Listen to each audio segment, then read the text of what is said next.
sendiri memutuskan untuk akhirnya datang ke Komnas Anak ini seperti apa sih Bang? Ya, karena kasus ini jelas berkaitan erat dengan anak, ya. Anak yang kehilangan hak-haknya di sekolah itu tidak mendapatkan perlindungan. Bahkan bukan klien saya, tapi sudah ada beberapa sebelumnya. Oleh karena itu saya minta dukungan Komnas Anak agar memberikan rekomendasi kan kepada dalam proses ini agar dapat selesai dengan cepat. Apalagi ya tadi saya katakan sudah beberapa kali. Nah, kalau sekolah tidak dapat menyelesaikan masalah ini, kami juga sudah beberapa hari yang lalu mendatangkan Kemendikbud untuk kalau memang tidak pernah beres di sekolah ini, saya minta rekomendasi izin operasional itu dicabut kan banyak korban masalahnya di sini.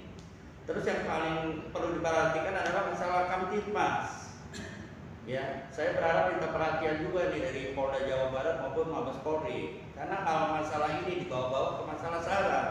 Karena seolah itu mengarah pada agama tertentu dan pelakunya adalah etnis tertentu yang akhirnya dibawa-bawa ke arah SARA. Nah, sebelum itu terjadi, makanya saya berharap ada perhatian khusus dari Polda Jawa Barat maupun dari Mabes Polri. Secara pidana maupun perdata saya akan lakukan proses itu. Apalagi klien saya itu mempercayakan ketiga anaknya sekolah di sana. Ternyata sekolah di sana tidak sesuai dengan harapan. Seharusnya anak yang sekolah di sana tanggung jawab di sekolah kan adalah tanggung jawab sekolah nih kalau anak di sekolah.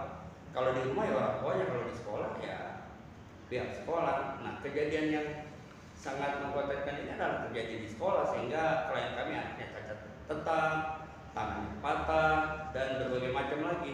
Baik secara verbal juga kan diinginkan, bahkan pelakunya adalah orang-orang dewasa, bapak dari pelaku anak maupun juga dari pihak sekolah ikut terlibat dalam bullying klien kami. Oke. Untuk Pak Rudi mungkin gimana tanggapannya Komnas Anak akhirnya turun tangan dalam kasus ini, Pak? Saya sangat bahagia ya, saya sangat senang hari ini kita diterima dengan sangat baik dan responnya itu nyata gitu. Bahwa kita didukung dan dengan pemaparan proses-proses yang seharusnya dijalankan selama ini sebelum saya didampingi oleh pengacara. Jadi dengan adanya perhatian dari Komnas Anak, harapan saya itu menjadi lebih besar.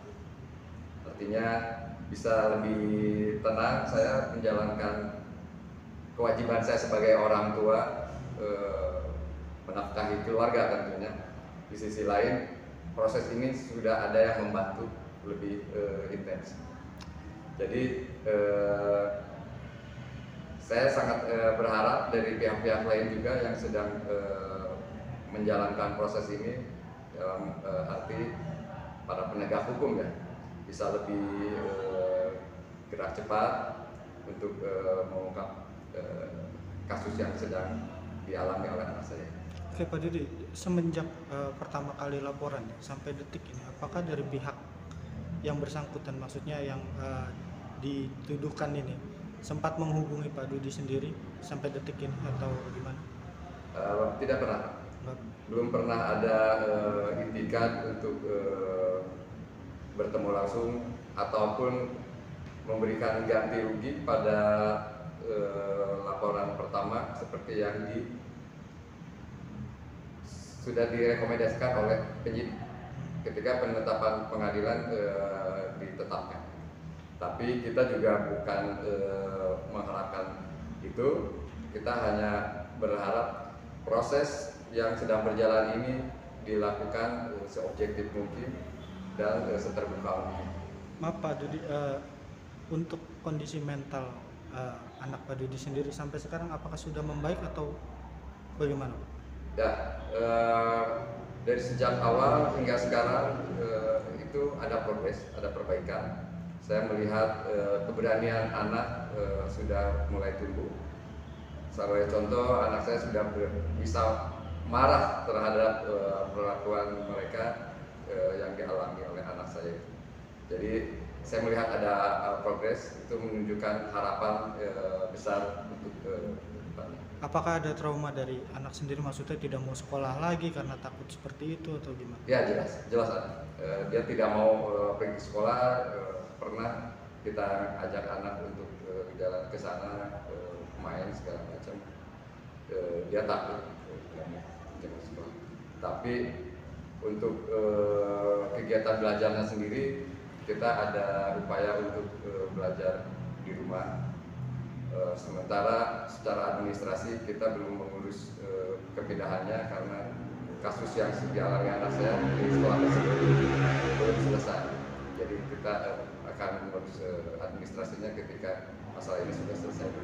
Apakah masih dalam perawatan psikologis atau Oh ya, selalu didampingi oleh psikolog. sampai detik ini berarti? Ya. Oke Pak, dari Komnas sendiri apakah tetap akan menurunkan tim psikolog profesional dari Komnas sendiri untuk membantu kejiwaan atau mental dari anak Pak Dudi atau bagaimana? Iya, saya kira nanti Komnas Perlindungan Anak dalam proses ini mendukung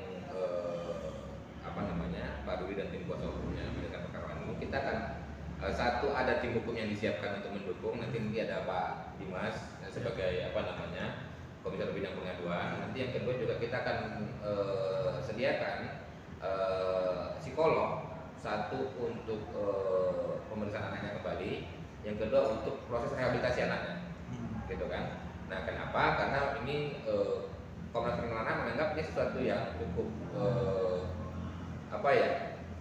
permasalahan cukup berdampak terhadap anaknya, gitu kan. Apalagi ada indikasi dilakukan oleh banyak pihak di dalamnya, gitu kan. Nah, ini yang saya kira menjadi perhatian utama Komnas Perlindungan Anak. Nanti kita akan dukung tim kuasa hukum dan Pak Dudi untuk menyelesaikan permasalahan ini dengan menyediakan satu dari legalnya Komnas Anak satu, yang kedua nanti dari tim psikolognya Komnas Perlindungan Anak satu untuk mendampingi anaknya, gitu kan. Termasuk juga pemeriksaan anaknya nanti di awal yang menjadi dasar nanti Komnas Perlindungan Anak akan melakukan langkah-langkah advokasi berikutnya dan perlindungan hukum berikutnya. Bang Udi.